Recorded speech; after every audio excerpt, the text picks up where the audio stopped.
Hey, good morning, everyone. How are you guys doing today? How is everyone today, man? Hey, happy Monday, man. Happy Monday. Hope all is well with you guys. This is Gregory Wiles coming live to you from Houston, Texas with inspirational morning talk. For first-time listeners, I'm on Mondays, Wednesdays, and Fridays at 8:45 Central Time. That's our time here in Texas. So yes, it's another beautiful day here in Houston. It's another great day, guys. So I'm gonna be quick today. I can just drop this little word, give you a little word of encouragement to start off your day. So what I want to talk about today, man, is this whole thing about sowing and reaping. We can start with Galatians 6:7-9 about sowing and reaping, right? What a man sow, he shall reap. And then we can share some more scriptures and drill down into it. Good morning, Jillian. Good morning, Big Sis. How are you doing? Mr. Osmond Smith, good morning. Good morning. How are you doing today, my friend? Pamela Jefferson, good morning. How are you doing today?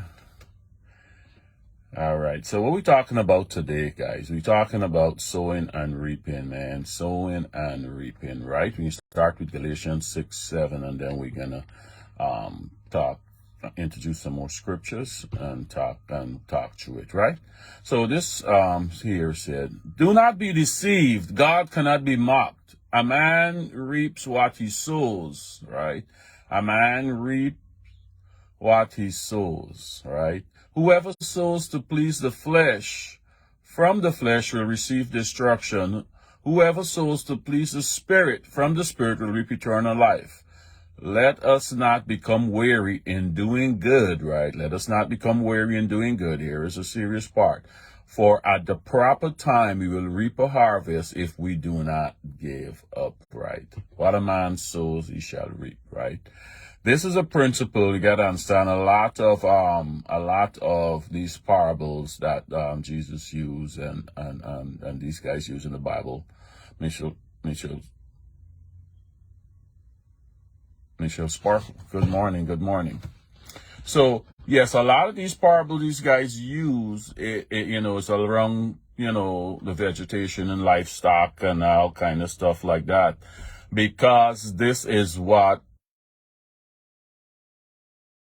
they understand. And this is a principle, guys, to take with your dreams, right? There's the same principle here, take for your dreams. Your dreams and the thing God want to talk to you can be around the things that you are doing daily, because He want to give you signs and symbols that you can relate to. So that's why a lot of these principles here, they use about sowing and reaping and a lot of stuff they use around, farming and the livestock and stuff like that, because this is stuff they can easily relate to, right? So he's saying, when a man sow, he shall reap. Because if you go back in Genesis 1:12, it said, the land produces vegetation, all sorts of seed-bearing plant and trees with seed-bearing fruit. Because when God just make everything, right? Their seeds produce plant and trees of the same kind. The trees produce plants and of the same kind. So what he's saying, if you plant a mango, you're going to get mango. You should expect to get mango. If you plant an apple tree, apple seed, you're supposed to expect an apple, right? But the thing is, he said, do not get weary in doing good. For the proper time, you'll reap your reward. So we trying to give them here, this nationality here. When you plant your seed, you don't reap right away, right? You don't reap right away. So you're trying to tell them, don't get weary in doing good. Keep doing the right thing. At the proper time, you're going to get your harvest, right? So he's saying, you plant your seed today, you got to water it. It can come up in the next 2-3 days, whatever. It can come through the ground. Then it's going to be a young plant to keep. And then when the tree mature, it's going to bear its fruit, whatever fruit, right? And we don't control the harvest. We control what we plant. We got direct control of what seeds we plant, right? So you're giving them parables and stuff that they can relate to. But how to relate to us, right? What we do, remember, guys, every time we choose an action, right, we choosing the consequences of that action, right? So what he's saying, if we do good, you're going to get back good. If you're doing people bad, you're going to get back bad. That's the results you're going to get, right? So that's what this parable means. Whatever we choose to do, we choosing the consequences that come along with it, right? If you treating people bad, you mean to people all the time, that's what coming back to you. You be kind to people, you give in and all of that. So when you give, you get back, right? So that's what this is saying here, guys, right? We can choose what we do daily. We can choose to be nice. We can choose to be nasty. We can choose to do the right thing. We can choose not to do the right thing. That's what he's saying. Wherever seed you plant, that's what you're going to get back. Let's look at the next scripture here. Genesis 26:12. Genesis 26:12 said, when Isaac planted his crops that year, he harvested 100 times more grain than he planted, for the Lord blessed him. That's what I'm saying. We don't got control of the harvest, but we got control of what seed we plant. And now whatever seed we plant, God could multiply it 100-fold like he did with Isaac. He could multiply that 100-fold. You know, sometimes the people who got these fruit trees, I know we grew up in Guyana that we got the fruit trees. One year you got your mango trees. Oh man, that you don't got space to put mangoes from so how much mangoes you get this season. And the next season you may not get so much of mangoes. You're like, hey, what happened this season? We didn't get so much of mangoes or cashews or whatever it is. And the next season you get a whole lot. Same principle he's trying to use here. You plant, and God can multiply it, God can bless it and give you 100-fold. But the main thing is, you got to wait. Don't get weary in doing good. Because remember, you don't plant right away and reap right away. You got to continue, keep doing, and then you're going to get your harvest, right? So don't do good today and expect something tomorrow. You keep doing good because it's the right thing to do. Don't do it because, I'm going to do this because I want to get something from God. No, you do it because it's the right thing to do. Do the right thing because it's the right thing to do. Let's look at Proverbs 11:18. A wicked person earns deceptive wages, but one who sows righteousness reaps a sure reward. If you sow righteousness, if you're doing the right thing, you're going to reap a sure reward. Sure, that's the key word. Sure, you can guarantee you're doing the right thing, you can get the reward for it, right?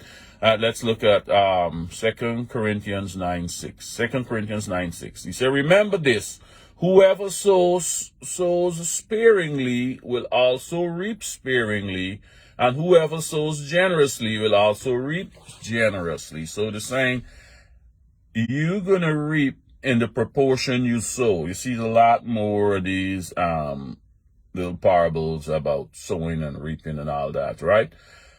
You're going to reap in the proportion of how you sow. So if you got 1 acre land and you plant 1 acre of rice, you get in whatever 1 acre yields of rice.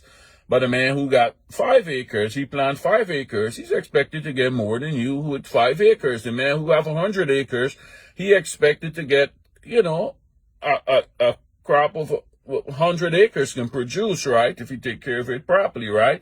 So however you sow, you're going to reap in the proportion you sow, guys. So what we're saying here, we got direct control. That is what Miles Monroe was saying in one of his stuff too. Success and failure is predictable. Success and failure is predictable, and this is the theory he was using. You got you can, whatever seeds you want to, whatever fruit you want to bear, you got the control of planting those seeds.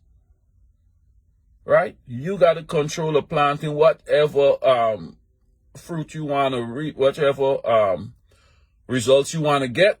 You got direct control of planting that particular seed to get the outcome what you're trying to get, right?